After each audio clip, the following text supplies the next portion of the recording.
Hey, Weather Ready Fest participants. I'm meteorologist Cyrena Arnold, and today I wanted to talk to you a little bit about a book that I recently put out called The Weather Story with Francis Fox. Now, what this book is it's supposed to help teach young kids about the weather and help them be a little less scared when that thunderstorm rolls through.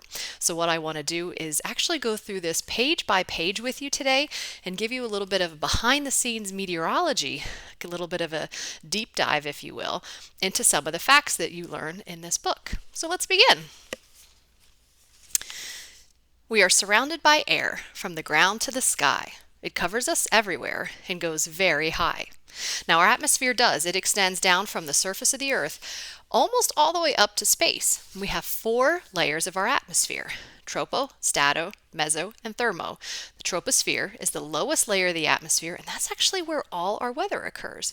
So even though we have those other layers of the atmosphere, all of the weather is actually occurring just in that lower one, and we have a lot of atmosphere where no weather occurs whatsoever. So we will continue on. The air can seem damp and heavy, or it can be light and dry. What you're feeling is humidity, the percent of water vapor in the sky. Now, this is something we've all been able to feel and notice. Some days you walk outside and it feels like you've walked into a wall of moisture. And then there's those other days where it doesn't feel that way, where the air can be a lot drier. Now, you notice the drier air in deserts. You also notice it in the wintertime. Colder air actually holds less moisture than warm air does. So that's why you don't get these really sticky, hot days in the wintertime like you do in the summer, kind of like we're having here right now. So this is humidity. It's tied to relative humidity and water vapor, and it really is just the amount of little water molecules that have turned into a gas that we have in our atmosphere. Next, the air above us is heavy, which you might never know. Its pressure pushes us every day and can be high or low. High pressure brings us sunshine and keeps the clouds at bay, but rainy, cloudy, windy days mean low pressure's on the way. So when you watch your meteorologist on TV and they have the H and the L up there in the bright red and blue colors, what does that actually mean? And what you're actually trying to understand is it's talking about how much air you have above you and that weight you have above you. So high pressure, there's actually more air above you and it weighs more, but you wouldn't really notice it. You don't really feel it. On average, our atmosphere is pushing about 15 pounds per square inch of our body, and you have no idea.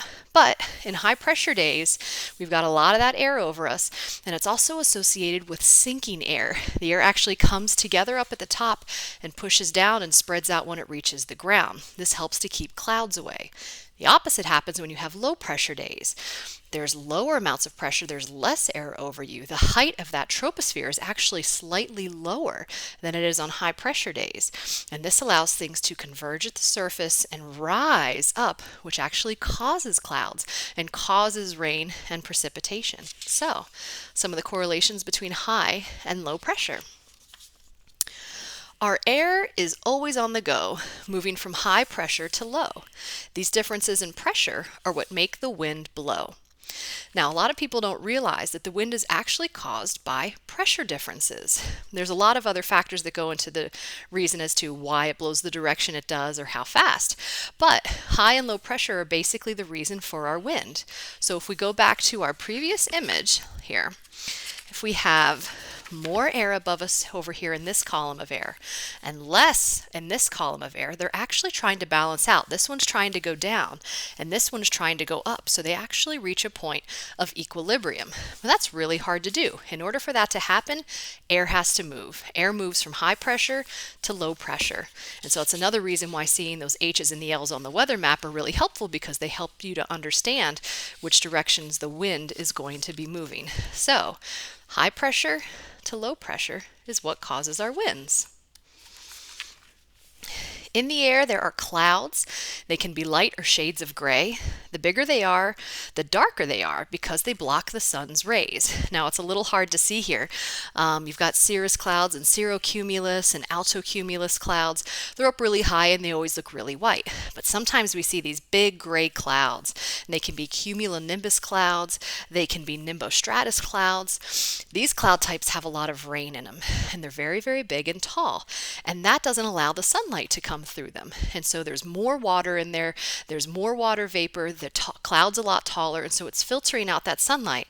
And that's why you get those big, dark, scary looking clouds. Clouds are made of water drops, more than anyone can count. When there are too many to hold, the clouds must dump them out. So here's a little magnifying glass looking in on that cloud, showing you how clouds are just millions and billions of tiny little water drops. It's actually not water vapor, it's actually not a gas. Water vapor and the gaseous form of water isn't visible to the naked eye. So anytime you're seeing clouds or fog, you're actually looking at really, really tiny raindrops. So I want to make sure everybody understands that the clouds are actually made of lots of little tiny drops of water. Then rain falls to the ground and gets everything wet. But if the air is cold enough, snow is what you'll get. So once you get too many of these little raindrops in an area, the cloud actually starts to form large drops of water, and these fall from the sky as our raindrops. But if it's cold enough, you're not going to get rain, you're actually going to be getting snow. And if the sun is shining on a rainstorm just right, you will see a rainbow with its colors bold and bright.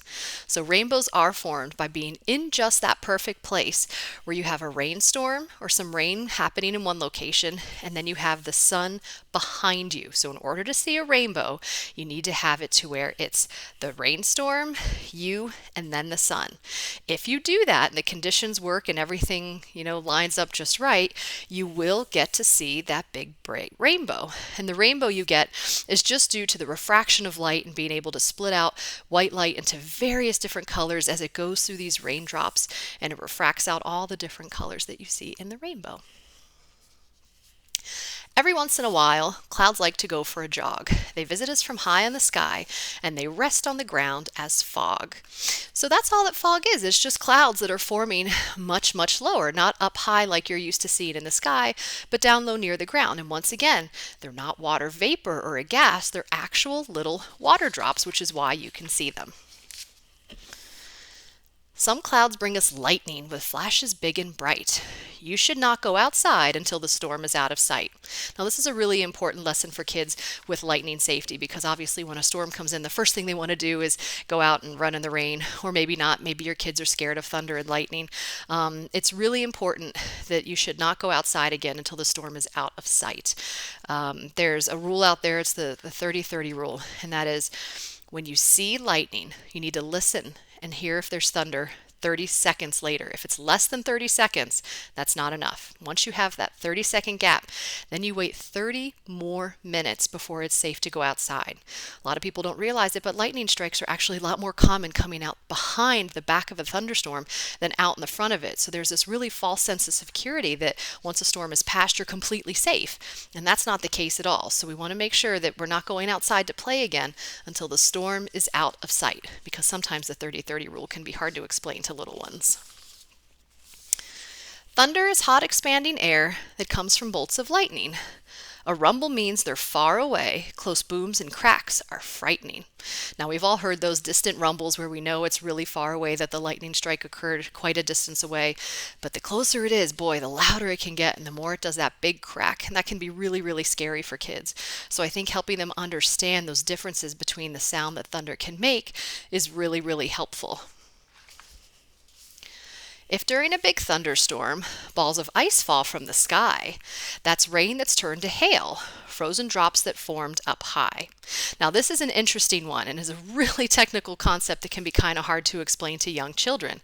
But what you have in a very big thunderstorm is that rising air and that rising motion. Just like we talked about in that low pressure graph or that low pressure picture, you have air that's moving up, and this is how clouds form.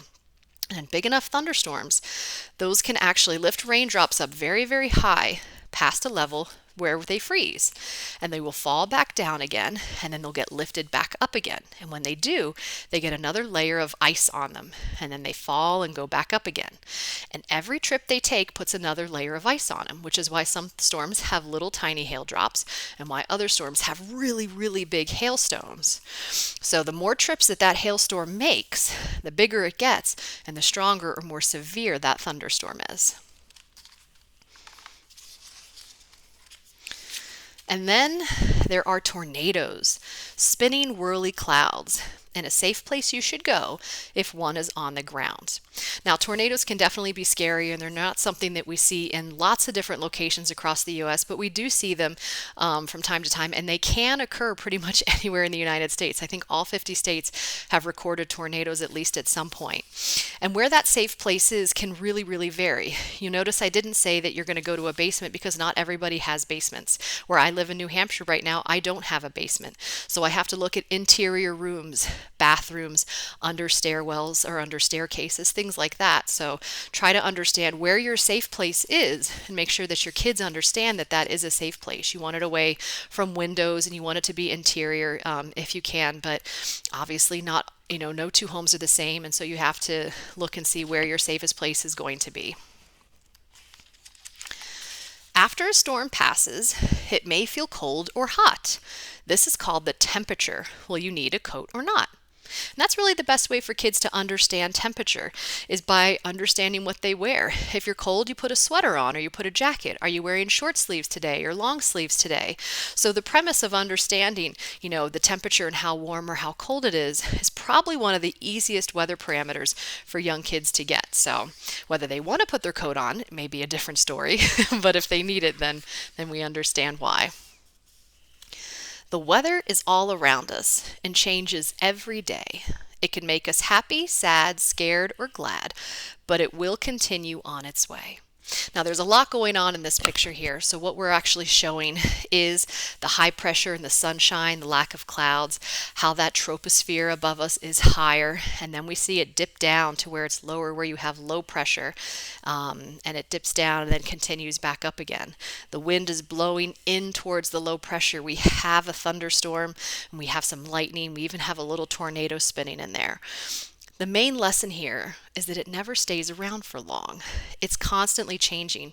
We'll have sunny days, we'll have rainy days, we'll have stormy days. In the winter, we'll have some snowy days depending on where we live. So no matter how it makes you feel, for me, it always has made me feel happy, and except for when I was really tiny, when the storms used to be a little bit more frightening. Sometimes it can make them sad. If it's a rainy day, they feel sad because they can't go out and play. Maybe it makes them scared knowing that there's severe weather, and if they hear hail bouncing off the roof or there's thunder that's really close. Or if you're in an area where tornadoes are prevalent and they're hearing tornado sirens. No matter how it makes them feel, it's really important for them to know that it doesn't last forever, that it's going to absolutely continue. So if a storm makes you scared or you want the sun to shine, remember it won't last too long. Weather changes all the time. The end. So once again, just really, keeping that message alive to kids that even if it is scary, and you hear that thunder rumbling or you see that lightning strike or the hail or whatever's happening that they don't like, it's not going to last forever. And sometimes it's only going to last for just a few more minutes. And so I think it's really important for them to understand that so they are just a little bit less afraid of what's happening with the weather. Now, in my book too, at the end, I have a weather glossary that goes through all the major weather terms that we just talked about, from air to wind and everything in between, that helps to give some kid-friendly definitions of what's happening, and mostly to enable you, the parent, to be able to speak, or maybe the aunt or uncle or grandparent, anything's possible. So, but it gives you the information and enables you to speak to them and help educate them about the weather and what's happening just a little bit more than maybe you could before. So this is my book, The Weather Story with Francis Fox. So you can order this online on Amazon. You can also find me if you do have any questions. I'm more than happy to reach out and answer emails or questions that you have or questions that your kids have about the weather. You can find me pretty much on any types of social media at Weather Cyrena. That's WXCYRENA. I'm more than happy to answer any questions that you have or that your kids have. And I really, really hope you are able to pick up a copy of The Weather Story and go through it and read it with your kids. And hopefully it helps make them understand the weather just a little bit more and be just a tiny bit less scared when that thunderstorm rolls through. Maybe even makes you a little bit less scared too. So thanks so much, and enjoy the rest of the Weather Ready Fest.